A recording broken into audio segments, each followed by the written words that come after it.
বিশ্বজুড়ে ক্যান্সারের ভয়াবহতা আরও বাড়তে পারে এমনই উদ্বেগজনক সতর্কবার্তা দিয়েছে বিশ্ব স্বাস্থ্য সংস্থা WHO।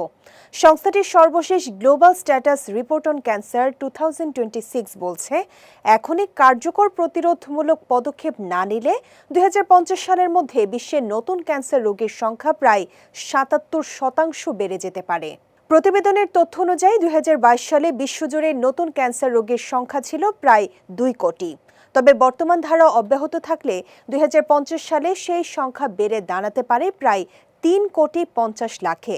বিশেষজ্ঞদের মতে, জনসংখ্যা বৃদ্ধি, মানুষের গড় আয়ু বেড়ে যাওয়া, তামাক ও অ্যালকোহল ব্যবহার, অস্বাস্থ্যকর খাদ্যাভ্যাস, স্থূলতা, শারীরিক পরিশ্রমের অভাব এবং পরিবেশ দূষণ এসব কারণ ক্যান্সারের ঝুঁকি বাড়াচ্ছে।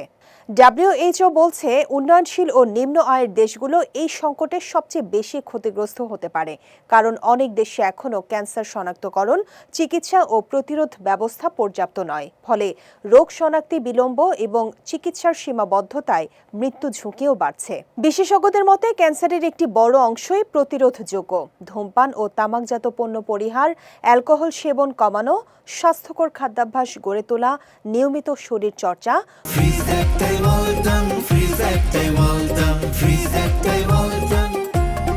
প্রয়োজনীয় টিকা গ্রহণ এবং নির্ধারিত বয়সে নিয়মিত স্বাস্থ্য পরীক্ষা ক্যান্সারের ঝুঁকি উল্লেখযোগ্যভাবে কমাতে পারে। আর এসব নিশ্চিত করা না গেলে আগামী কয়েক দশকে ক্যান্সার বিশ্বের সবচেয়ে বড় স্বাস্থ্য চ্যালেঞ্জগুলোর একটিতে পরিণত হতে পারে।